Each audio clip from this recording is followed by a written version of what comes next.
Introduce today's speaker. As SVP of Global Sales at Carbonite, Chris Doggett is responsible for leading and managing the sales organization to achieve the company's revenue goals. Chris is also responsible for overseeing the channel marketing, demand generation, and lead generation functions. With more than a decade of experience in sales and marketing and extensive knowledge of best practices in partnership management, Chris is a recognized leader in the IT channel and a regular speaker at industry events. Chris, welcome. Thanks, Sam. It's great to be here. And welcome, everyone. Thanks for taking time to hear about channel ROI and about measuring and benchmarking partners' performance. So I'll get started today in just a moment, but I want to talk about some of the tools and techniques and methodologies that I've seen work well when measuring channel partners. And suffice it to say that we could be talking about traditional reseller partnerships or more broadly other types of partnerships, but this is geared towards companies who are vendors who have multiple sets of channel partners that they're trying to manage and measure. So channel ROI, quote unquote, what does that mean? Well, it can mean a lot of different things for different people.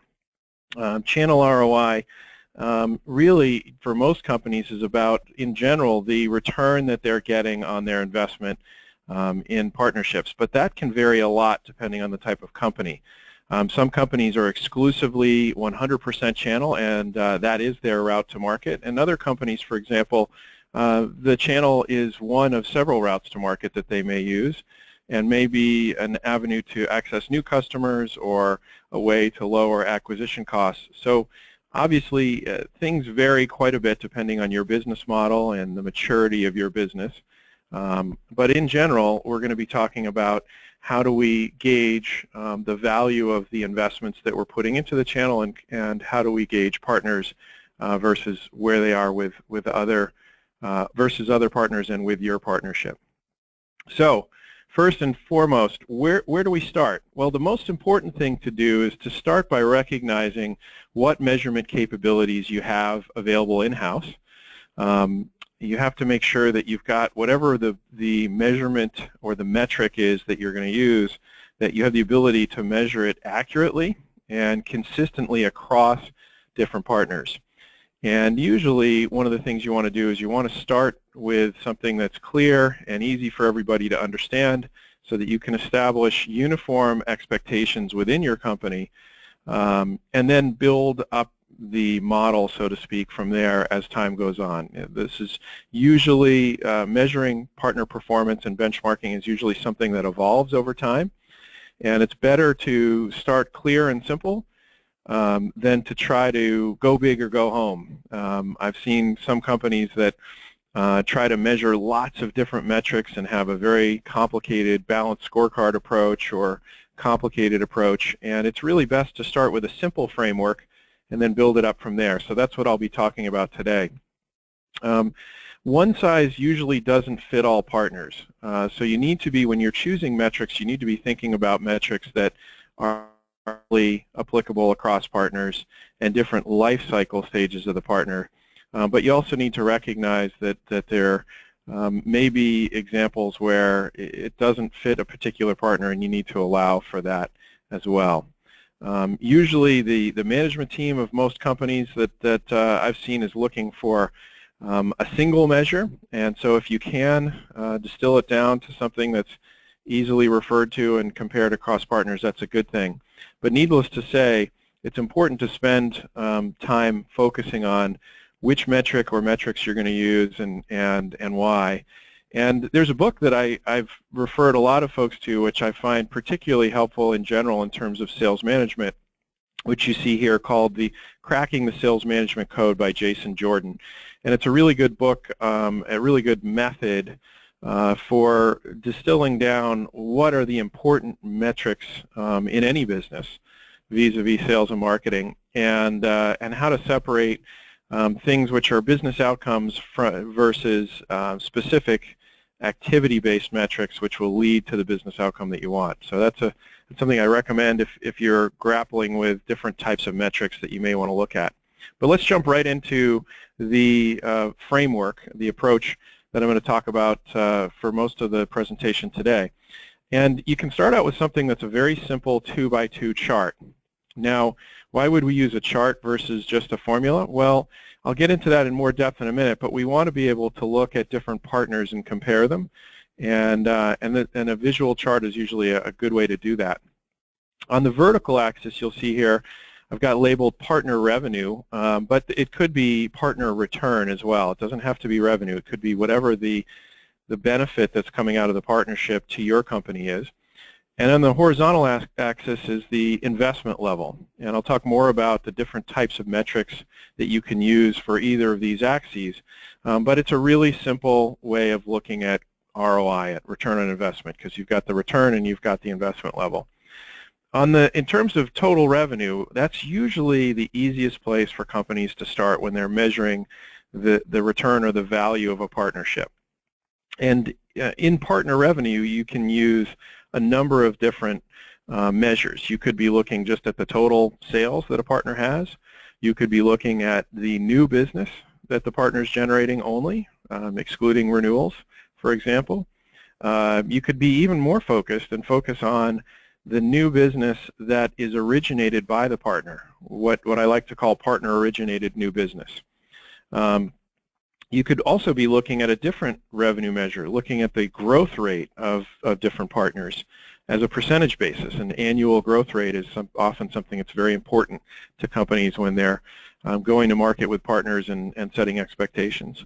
And if you're relatively new to the channel, to building a channel engine, a set of partnerships, you might be looking, or you're looking to grow out your channel and do a lot of recruiting, you might be looking at potential revenue as opposed to existing revenue. So needless to say, there are lots of different metrics that you could use to look at the return on a partnership.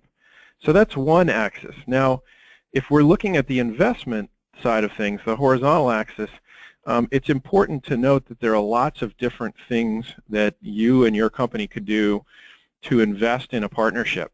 And one particular model that I really like that was developed by a company called PartnerPath, you see here, which is really about measuring the different things that vendors can do to facilitate stronger partnerships. And there are lots of different investments, if you will, that you could be making. And I think what's important is to focus on what do your partners, what do your target partners value the most? What's going to drive their performance? And as you can see here, there are lots of different things which could make a partnership with your company attractive. One could be, on the left-hand side, could be, how strong is the market demand for your products? Do you have good brand recognition? Do you have high-quality products? Are you selling an innovative technology, something that's being rapidly adopted, et cetera? And so that's one facet that's maybe not a direct investment in the partnership, but indirectly could be very attractive to partners. Of course, there are direct investments you can make, financial rewards that you offer, such as performance incentives and discounts on your products, which drive gross margin for the partner, opportunities for them to engage in professional services around your products, or to have bundling and complementary product sales available as well.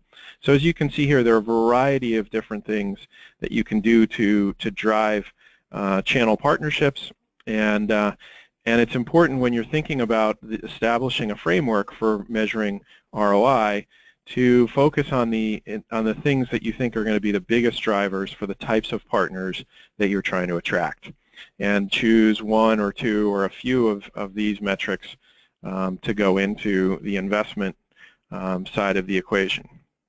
It's important to note also that these different buckets, if you will, or categories, vary quite a bit in terms of how they impact partners. So market demand usually is a good initial driver for the partner's decision to partner with you.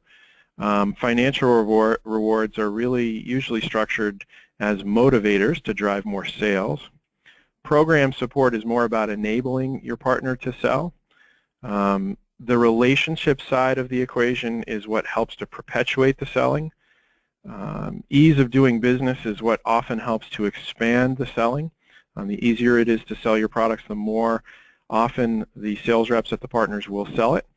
for example. And enablement is a double-edged sword, because enablement is something that partners count on to be effective at selling your product or offering your product. But if you're too stringent about, say, for example, technical certification requirements, that may represent a high initial hurdle for the partner to get over, which may inhibit the level of investment that they make in your partnership. So it's important to keep in mind how that can balance.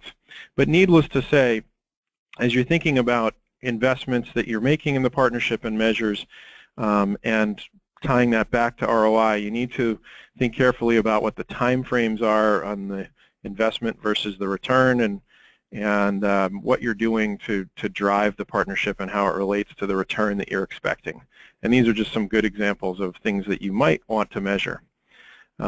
Simple measures, back to establishing a framework, could be a combination of time that you're spending, meaning how much time a channel account manager is spending with each partner, what you're doing from a marketing funding perspective, what incentives you're offering to the partner, what leads or demand generation you're doing, and what discount levels are being offered, to name a few. And what I've seen done in a number of cases is that 2, 3, 4 of these investment considerations are combined to gauge it, or even more simply, vendors decide that if they have 2 or 3 or 4 different types of partners, that they're going to establish an average investment level for each type of partner and use that in this equation. And sometimes that's an even easier way to approach it. So that's what we're looking at in terms of the investment level. Now, the next question is, which partners do you want to invest in? Who are you going to measure and who are you going to benchmark here? And there are a couple of important guides as it relates to investment levels. This Pareto chart that you see here is a very simple chart that you can use in pretty much any company, which is just to rank your partners by the amount of sales that they have. And typically, we see the 80-20 or the 90-10 rule exists for channel programs, where 80 or 90% of the sales are done by the top 10 or 20% of the partners in the program. And so a lot of companies tend to really focus their investments, and for that matter, their benchmarking, on the top 5 or 10%. But often that won't work well, because a lot of those partnerships may be mature partnerships that have grown to a certain level, but they don't have the ability to continue to grow at the higher growth rates that you might be looking for example. And what we see is that as you go outside of that top 5, 10, maybe 20% of partners, there's a lot of upside potential, a lot of opportunity in the long tail of the channel, so to speak. And the other partners you have who aren't currently selling at a high rate, investments that you place there, therefore the ROI may be actually higher once you get out of that top 10% in terms of your upside potential.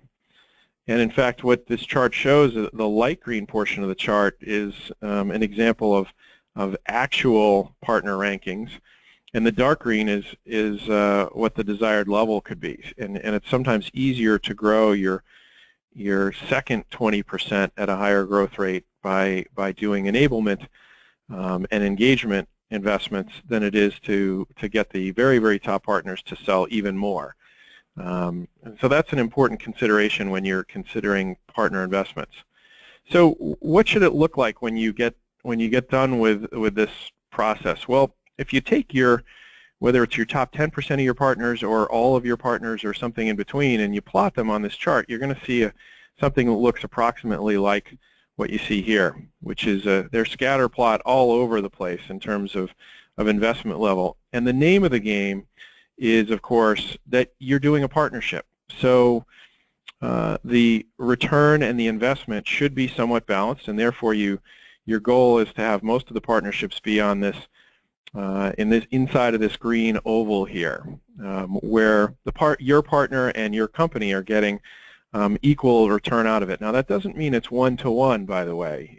Some companies will have a 1-to-3, 1-to-5 ROI measure that they're looking for. In other words, every dollar they put in, they're getting $3 or $5 back, so to speak. So you measure, you set the axes accordingly, but you really want to aim for something that's a balance, because if you're too far out of balance, it's not healthy, either for you or for the partner, depending on where you are on the chart. So that's the first thing to note in terms of how you can start to assess partner performance across the chart. The other thing that's important to note is that partnerships change over time.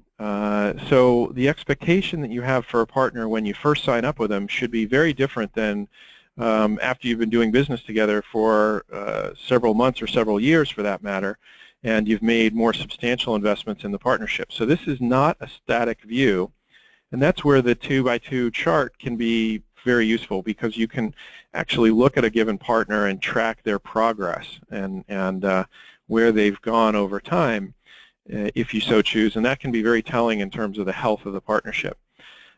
It's also a really good way to assess where different partners are relative to each other and relative to the investment level that you're putting in. And if we think about it from a life cycle perspective, what you'll see is that there are several distinct stages. You usually start out with the partnership that is one that it looks like the partner is a good fit for you. And profiling is a really important thing to do. You look at partners who you think are a good fit for what you are looking to sell and who you're looking to sell to. And then you establish partnerships with them, and you start out by making investments of time and even money to get the partnership started. And you usually have a lot of partners, the long tail of the channel down here in the lower left corner of the chart. And then as you go through time, you make further investments in the partnership, helping to enable the partner. And it's usually, from a return standpoint, important to focus on things like what you're doing from a sales training perspective, or what joint selling activities you're doing, what you're doing from a demand generation standpoint to develop deals together, and what you're doing from a funding standpoint to help drive market development, and what you're doing from a technical enablement standpoint. And as you go up into this middle part of the chart, you need to be very selective about those investments, and also do them as best as possible on a balanced basis, so that you're continuing to drive up and to the right instead of just to the right, so to speak. As you go through the partnership, once you've gotten the partner engaged and enabled, and you're doing a good job of developing business together, you then begin to shift your focus on things that will maximize your returns. So your goal is ideally to go more up than to the right, and that's where business planning usually comes in, and where you're setting specific goals and objectives on a monthly, quarterly, and annual basis with partners, because you have fewer partners that get up into this range, and you can afford to spend more time investing in the partnership and planning. And usually that's true for your firm and for the partner firm at this point, because it's a meaningful level of business with the partner. And that's where you'd get into things where you're doing joint planning activities, account mapping, you're investing in customer events, you may be doing special things with the partners, etc., which are more of a customized approach to investment with the partner than you would at the early stage, when you're doing more of a one-to-many scalable approach for early stage partners. Finally, it's important to note that the next and final stage of the partnership is that all partnerships at some point will begin to reach a stage of maturity, and that doesn't mean they stop growing necessarily, but they won't usually have the high growth rates that you have in the initial enablement and investment stages. And some partners just have a finite number of customers that they can sell to, and they'll have a natural saturation point given their business model. Not all partners run high growth businesses, and they may reach a stage where they'll continue to maintain the sales of your products and their existing partners, but it'll slow down a bit. And it's challenging to recognize that when you reach that point, but it's important to do that because your investments in the partnership should change. And sometimes you can actually move you can keep the production level from the partnership relatively high, but reduce the investment level because it's more of a maintenance mode, and you've already got a well-established, strong business together, and you have to invest to go out and do new customer acquisition, for example, and so it's possible actually to stay high and move to the left on the chart. And if you handle this properly, it's not a negative development for the partnership. So it's something that if you are clear with each other as partners, and you've got agreed upon joint objectives, you can reach that stage and actually have it be a healthy partnership going forward on that level. So that gives you a good sense of what the different stages are. How do we think about partners? What do we label them in each quadrant? Well, in the lower left-hand quadrant, I think it's best to think about those partnerships as growth prospects. These are partnerships that you think have good growth potential. You're investing in them. Usually you have a lot of them, so you need to use a systematic process that's scalable. It needs to be easy to measure them from an ROI standpoint. And the decisions about whether you invest or don't invest or divest need to be simple, fairly binary decisions. And you usually want to use what I like to call a one-size-fits-most approach in terms of those investment levels. However, you also want to be able to identify partners that have the potential for breakout performance, and it's often a good idea to have a fast-track investment option there, where your channel account managers or whoever's managing the partnership can identify a partner who's got really strong growth potential, high level of commitment, and that you want to accelerate out of the growth prospect phase into a full-blown partnership. And that's where the fast-track approach can make sense. Moving to the upper right, you don't have a lot of these partners typically, and these are your top performers. These are partners where you have very high returns and you're making substantial investments in the partnership. And usually the hallmark here is that you've got very good engagement at the executive level. Both organizations are highly motivated and engaged from a partnership perspective, and you're doing business planning and customized activities with those partners. And the goal, of course, is to keep them in that upper right-hand quadrant for as long as possible. Eventually, some partnerships do mature, as I mentioned earlier, and this is where you've got, if you're maintaining that return or that revenue level, you've typically got a high level of commitment on both sides to the partnership, and you're doing regular reviews of the partnership, but the investment levels are down from where they were in the high growth phase. And as I mentioned earlier, that's something that can be managed effectively if there are clear agreement between partners on what the investment levels are and what the expectations are. Last but not least, probably the area of most focus is the lower right-hand quadrant, and these are best termed at-risk investments, and that's because your investment level is considerably higher in most cases than the return that you're expecting. And this is usually for one of two reasons. Either it's a new partnership and you see the potential of the partner and you're investing ahead of reaching that, realizing that potential, or you've been making investments and the partner just is not performing for whatever reason. And those are the investments where you want to really consider either divesting of the partnership or substantially reducing the investment level.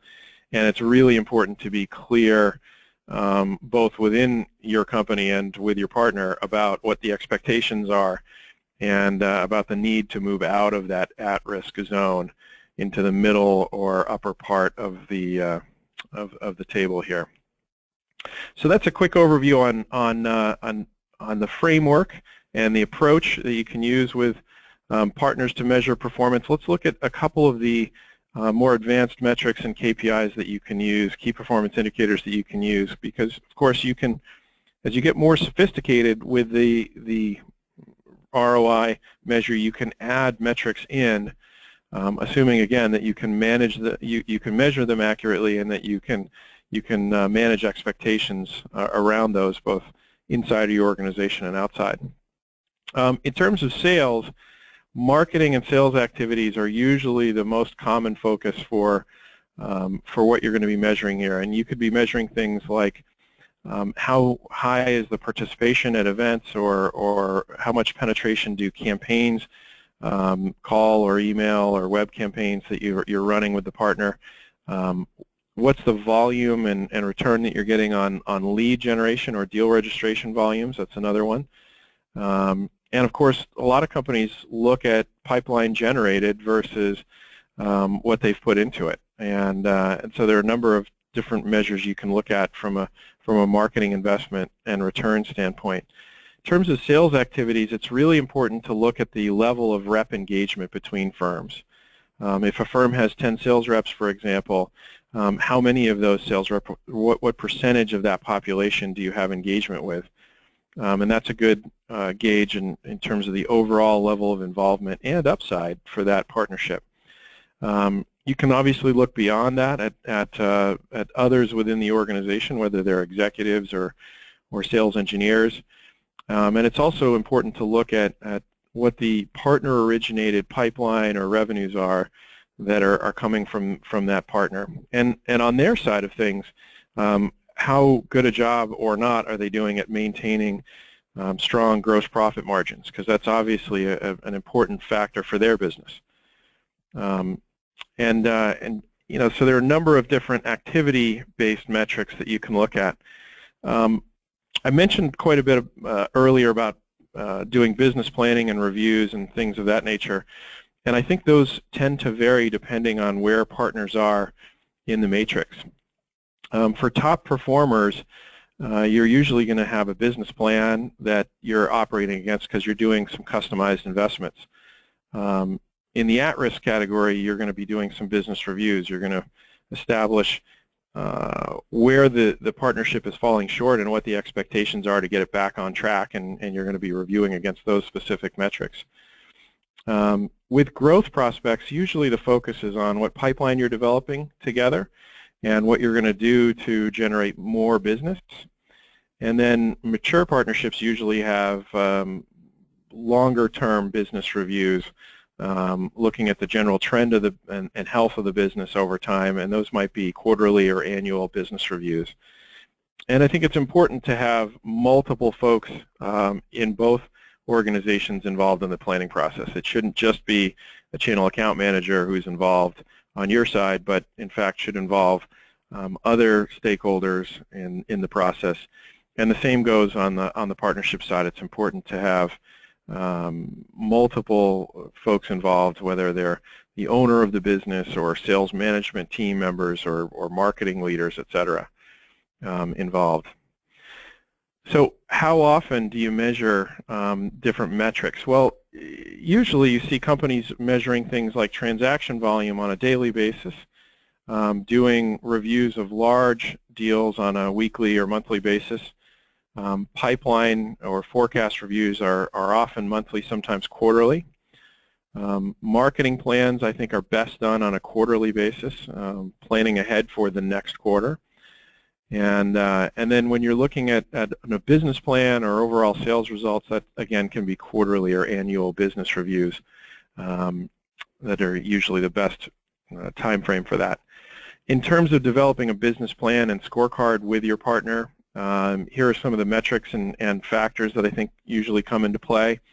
In an annual business plan, usually you're focusing on who you're targeting in terms of customers, what your plan is for training and enabling the partner, what products you're going to focus on, what sales goals you're going to establish, what investments you're going to make from a marketing plan standpoint, what the operational needs of the partner are that you may need to address, and what the returns that you and the partner are going to get out of the partnership.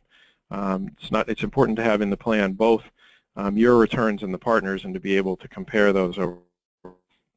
And that takes me to core metrics. Revenues are often important for those of us on the vendor side, and gross margins are usually even more important for partners than revenues on their side. For them to have a healthy business, they have to have a healthy gross margin on what they're selling. For vendors, usually the proportion of business that's new business is important, and where it comes from is important. having reciprocity in a partnership where you're generating some new business and the partner's generating new business as well, and those things are fairly balanced, I think are really important. And that's usually the most important thing to fuel further investment on both sides in the partnership. Looking at the return that you get on marketing and training activities is important, and that can be either volume-based in terms of dollars generated, or it could be the number of new customers that are engaged in the marketing process. So that's a quick look at what some of the scorecards and business plans should contain. And just to wrap things up in terms of conclusions and what some of the best practices are, again, defining your go-to-market, who you're going to sell to, what you're going to sell, and with which partners, and what those partner profiles look like, and aligning that with the right players out there in the marketplace is a very important first step in the process. You need to be really clear with your partners about the investments that you're prepared to make and what commitments and results you're expecting from them. And I think establishing that up front, both internally within your company and externally, is really important, and usually what's going to drive expectations and results being in the same ballpark. You need to make sure that you've got good alignment across your organization and that you've got good visibility and accuracy into whatever it is that you are going to measure. That's a really important thing to be able to do. And then also keeping your measurements smart. So they need to be specific, measurable, actionable, realistic, and time-bound. That's what SMART stands for.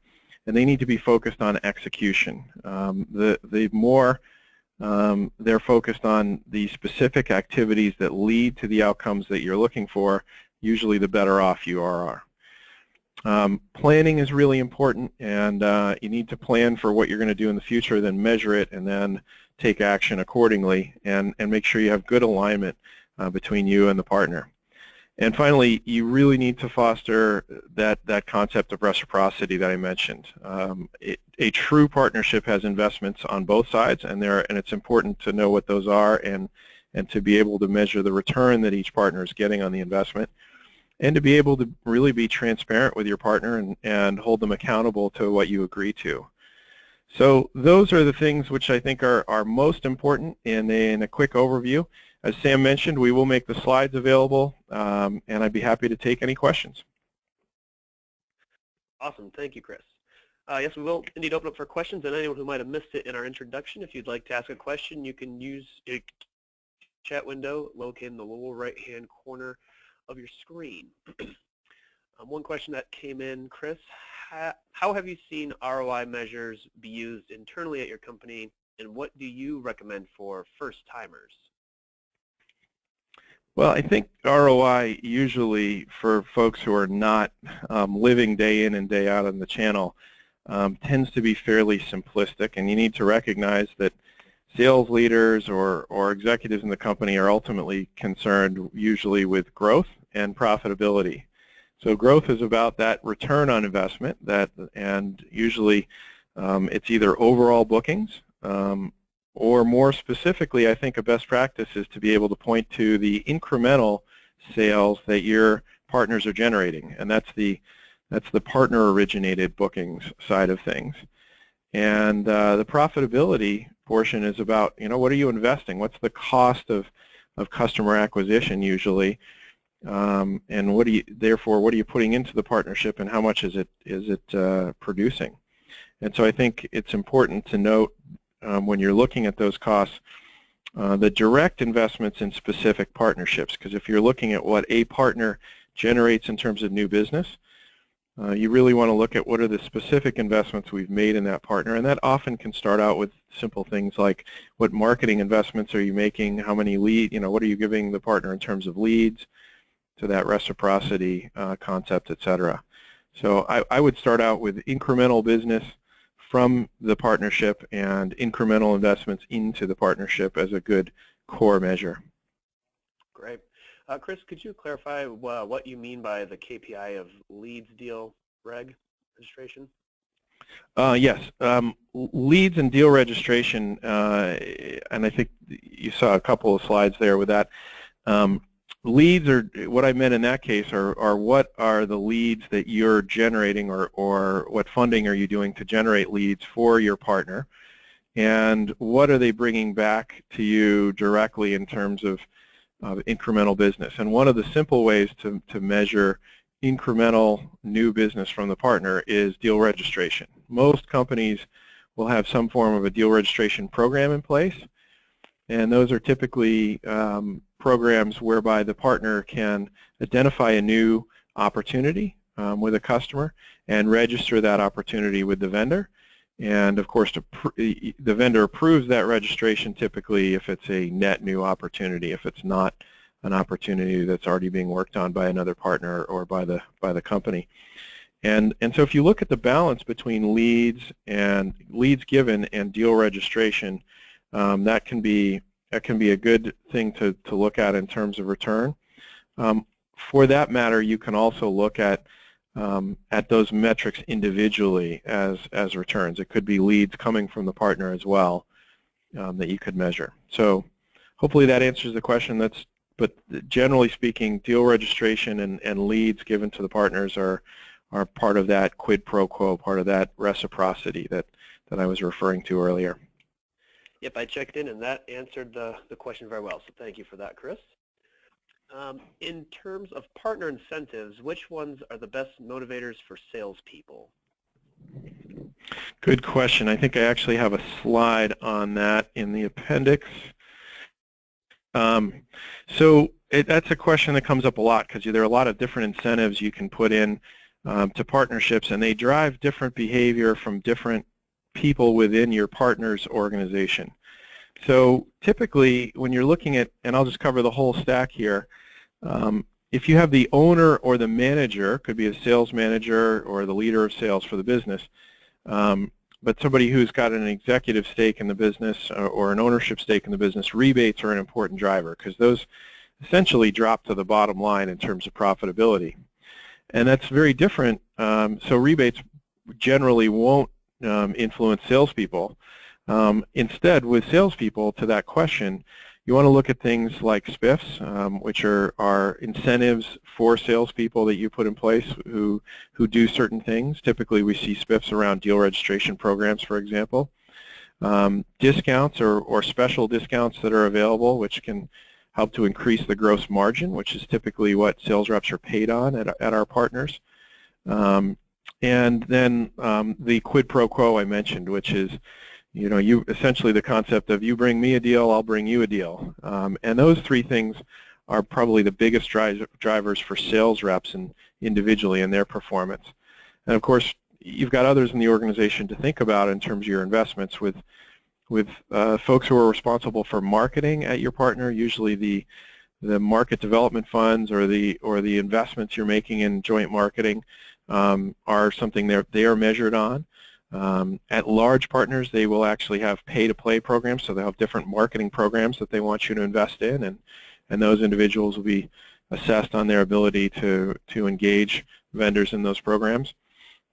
And then with sales engineers, you can do other things. You can have contests and loyalty reward programs, which give prizes in exchange for points accumulated and things of that nature. So different incentives for different people. And it's important to have a well-rounded approach when you're looking at your incentive program. Excellent. We have another question kind of on the topic of KPI. So regarding KPI of gross margin percentage of 15 to 25%, is that referring to what the partner should expect? In other words, the vendor should ensure the partner gets 25% gross margin, and they think that might seem low. Yeah, so I've just flipped to the slide that I think that came on as well, in addition to the lead deal reg. So that's exactly what I was talking about in terms of, or suggesting here in terms of the target level for gross profit margins. It depends a lot. It's important to note it depends a lot on your business and your business model. You'll see, for example, that hardware vendors' products will usually have considerably lower gross profit margins than this for the partner. But here I was talking about the gross profit margin for your partner, for the channel, as opposed to the vendor.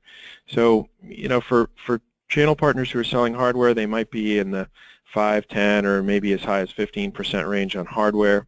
On typical software subscription sales, they might see, something in the order of 15 to 25%, sometimes higher. And then sometimes, in other business models where partners are incentivized to get long-term contracts and paid up front, it could be even higher. Also in very competitive businesses that are really geared towards customer acquisition and lifetime customer value, cloud-based businesses being a good example. Often companies are willing to pay or reward partners substantially to acquire the customer because they know over time the lifetime value of that customer is going to be high. And so in those cases, the partner might get a even higher gross profit margin on the initial sale, let's say 30, 40%, sometimes even as high as 50% on the initial sale, and then a residual payment on the sales, on the renewal sales that come later, a smaller payment in the 10 to 20% range for gross margins. So where partners end up is important. The other thing in terms of gross profit margins here that's important to note is there's a difference between gross profit margin and discount level. Usually your discount level is higher, ends up being higher than what the partner's gross profit is, because they usually have to provide some level of discounting to the customer, especially when they have competition between partners for that customer order, which you'll typically see in customers who have mid-sized businesses and put things out to bid, or have a procurement process, or something of that nature. And so you might be offering a 30% discount level, but the partner's gross margin on average on deals for that product might be 20 or 25% when it's all said and done. So it's important to focus on what their gross profit margin on average is as opposed to your discount level. Hopefully that answered the question, Sam. Awesome. What is the most focused metric for partner sales contributions to your business?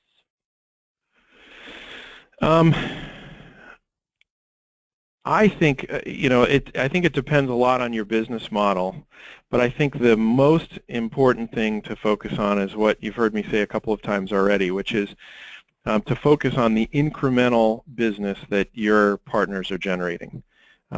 Because although there are a lot of companies out there that are 100% channel or are heavily focused in the channel, usually when they're looking at the ROI from their partnerships, they're comparing that to other approaches that they could use to generate sales. And there are a lot of vendors that have multi-channel approaches. They may have reseller partnerships and OEM partnerships and strategic alliances and different types of partners out there.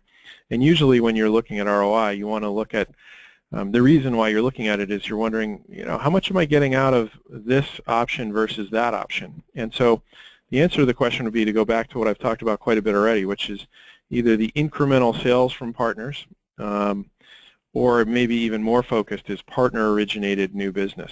So the new customers that you generate that are sourced from your partners as opposed to sourced by your company through its website or direct marketing efforts. And obviously deal registration is the simplest way to measure that, but usually you want to look beyond just the deal registrations at other incremental customer acquisitions that occur. If a partner does, for example, an event with you and you generate a bunch of new customers out of that event, that might be a broader measure than just deal registration, for example, that you'd want to look at. So I would focus on partner-originated business as probably the most important contribution. Awesome.